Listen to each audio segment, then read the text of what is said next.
Ladies and gentlemen, there comes a time in history when the world quietly rearranges its loyalties.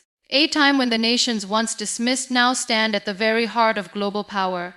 That time is now, and the nation is India. There was once a chapter when India was seen only through the lens of its struggles, poverty, bureaucracy, chaos. But look again, because the very soil that bore the weight of colonial chains is now producing the iron of global leadership. And the irony, those who once dictated India's destiny are now seeking its partnership, not out of kindness, not out of favor, but out of need. Yes, America, the land of unmatched influence, is now turning toward India with quiet urgency, not because India is convenient, but because India has become critical. In boardrooms and war rooms, in summits and secret dialogues, the same question echoes: where does India stand? This is not just economics, this is transformation. India's rise is not noisy, it's not made of headlines, it's made of moments, moments of resilience, innovation, courage. While others slowed, India surged. While the world retreated, India rebuilt. And today, when global giants are unsure of their footing, India walks forward with calm strength. The young minds of India, the quiet determination of its scientists, the hands of its laborers, the dreams of its entrepreneurs, these are building a future the world cannot afford to ignore. Tech giants are setting up hubs not just for cheaper labor, but for brilliant minds. Military partnerships are forming not out of friendship, but because without India, balance is broken. In the Indo-Pacific, India holds the seas. In cyberspace, India holds the code. In diplomacy, India holds the voice of reason. And in culture, India holds the power to touch hearts in ways no strategy ever could. This is what the world is finally waking up to. India is not asking for a seat at the table. India is becoming the table where decisions are made.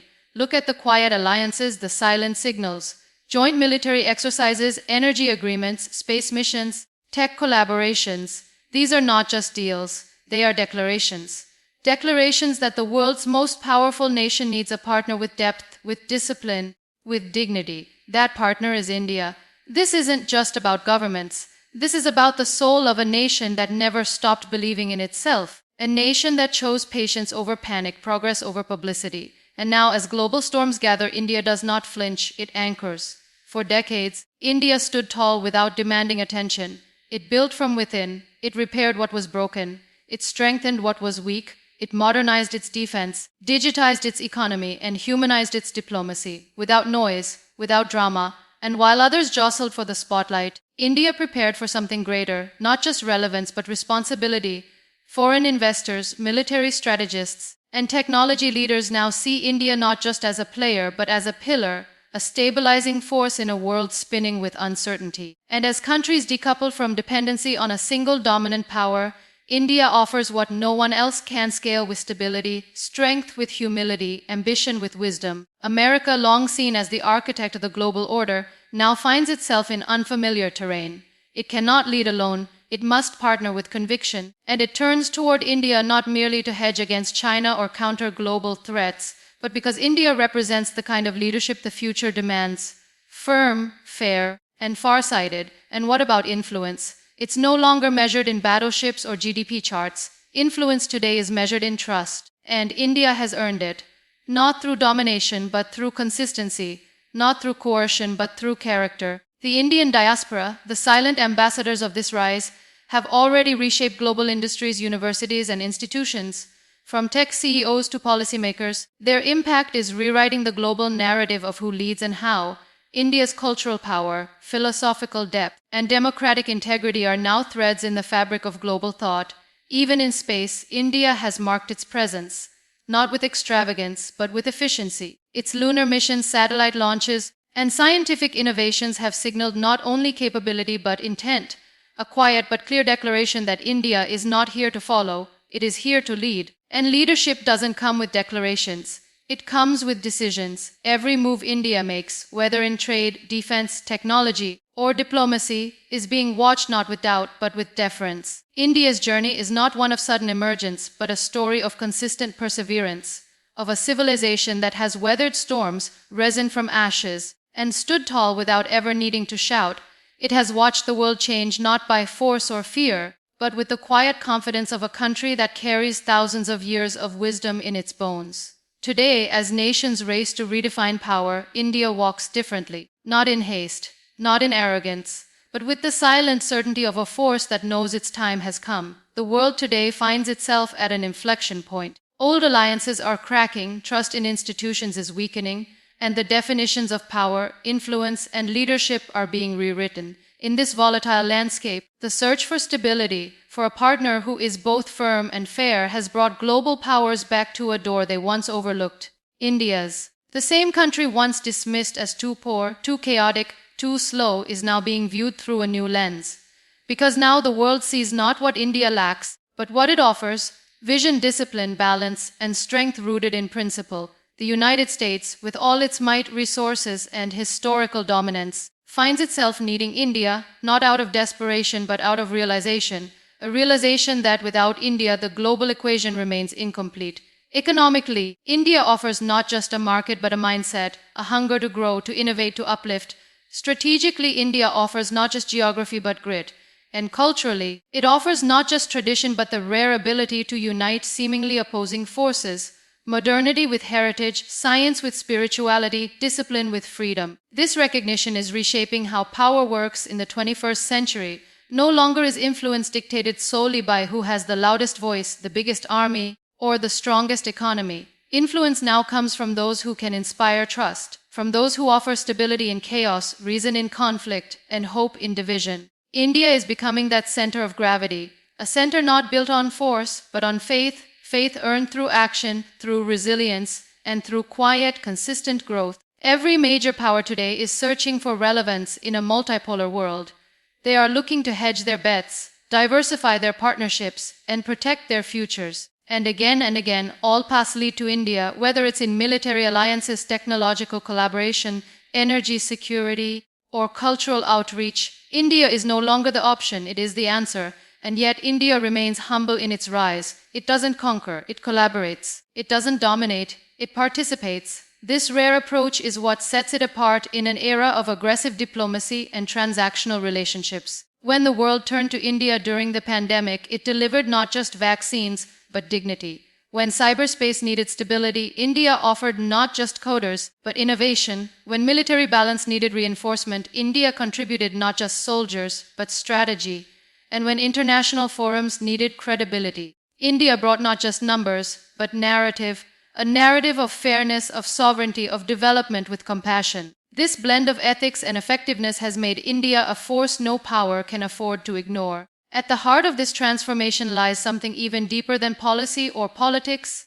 It is character. India has risen not by copying others, but by being itself. It has chosen dialogue over dictation, growth over aggression, and values over vanity. It is this character that America, and indeed the world, now seeks. Because character is the foundation of all trust, and in an age of uncertainty, trust is the new currency. India's leadership is not about replacing one superpower with another. It is about redefining what power looks like. A power that uplifts instead of suppresses, that includes instead of isolates, that listens instead of lectures, that heals instead of harms. India's rise is not threatening the world order, it is quietly stabilizing it by being grounded, by being generous, by being responsible. The partnership between India and America is no longer one of convenience. It is one of convergence. Convergence of democratic values, of strategic interests, of technological ambition, and most importantly, of mutual respect. America has realized that true allies are not built in urgency, but in understanding. And India is showing the world what it means to be a partner that delivers, not just in promises, but in purpose. And so behind closed doors, through back-channel diplomacy and carefully drafted agreements, America is reaching out, not just with trade deals, but with trust, not just with defense contracts, but with shared vision. And India, with quiet wisdom, is responding not with haste, but with discernment, because India knows its value. It does not need validation. What it offers today is not just an alliance, but an alignment of hopes, of futures, of dreams worth building together. What we are witnessing today is not just a geopolitical realignment, it is a historical correction, a recognition that a civilization which gave the world the concept of zero, the spirit of yoga, the message of peace, and the resilience of a billion dreams is ready to lead again.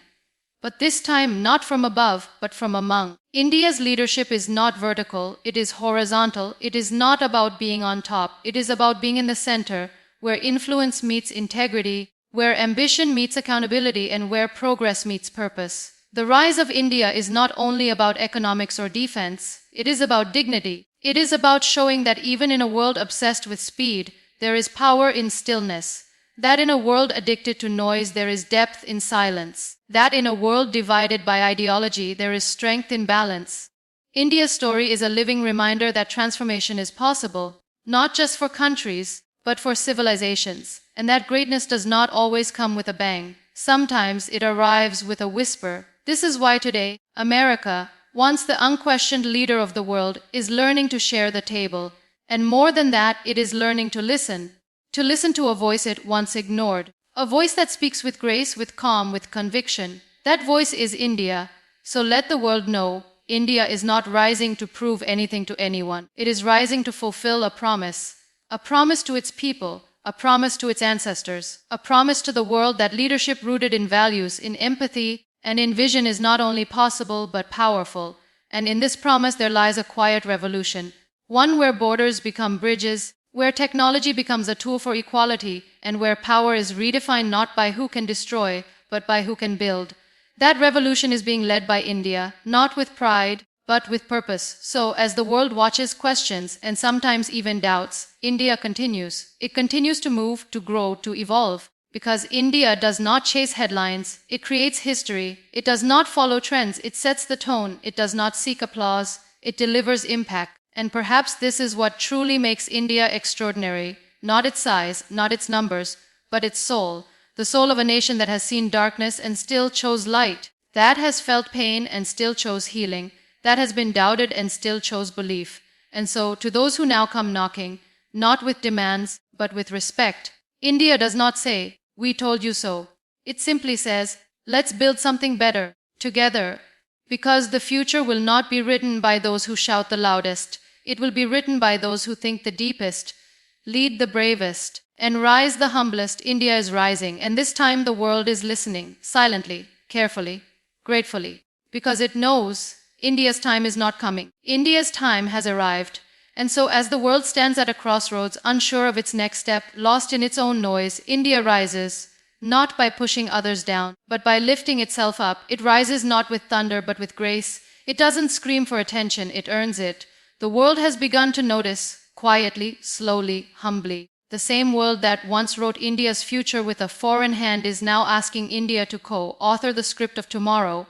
India has not demanded recognition. It has demonstrated it. It didn't beg to be heard. It simply spoke truth, and truth always finds its way. While others sought dominance through control, India offered leadership through compassion.